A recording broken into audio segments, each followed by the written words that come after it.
যে let us forget past, কারণ অতীতকে যদি আমরা টানি তাহলে সকলের অতীতের ভিতরে ভালো দিক আছে এবং কালো স্পটও আছে। যেমন খুব বেশি করে আজকে আমাদেরকে রাজাকার আলবদর বলার চেষ্টা করা হচ্ছে, এবং গতকাল আমি শুনেছি মাননীয় স্বাস্থ্যমন্ত্রী নাকি তুই রাজাকে বলছেন। পার্লামেন্টের তুইটা আমার মনে হয় খুবই আনপাল্টারেবল, অসঙ্গত একটি শব্দ। আমি জানি না মাননীয় স্পিকার এটাকে এক্সপান্স করছে কিনা ওনার অর্থনীতি। এখন সেই জন্যে সরকারি দলের প্রতি, বেশ করে মাননীয় প্রধানমন্ত্রী আছেন, ওনার বিগিনিংয়ের যে স্পিচটা ছিল সেটাকে আমার কাছে খুবই ভালো লেগেছে। শুধু একটি শব্দ বোধহয় গুপ্ত নাকি একটা বলেছে।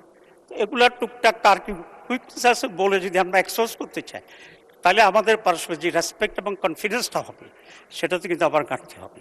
যে আমাদের মাননীয় প্রধানমন্ত্রী গণভোটের পক্ষে কথা বলেছেন, গণভোটের আপনারা ভূমিকা নিচ্ছেন কীভাবে আমি বলি। প্রথম হচ্ছে, আমরা চেয়েছিলাম যে গণভোট এবং জাতীয় নির্বাচন আলাদাভাবে হোক, আগে গণভোট হয়ে যাবে পরে জাতীয় নির্বাচন হবে।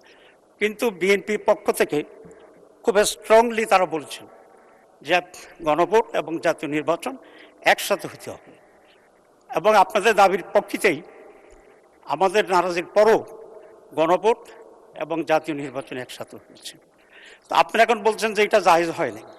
তো জায়েজ তো যদি এখন না হয়, আগেও না জায়েজ ছিল, আগেও অবৈধ ছিল, আগেও অসাংগঠনিক ছিল, তো সেটার পক্ষে আপনাদের সকলের বক্তব্য আছে। আমি পত্রিকায় কাটিং আছে, পেশ করার সময় পাবো না।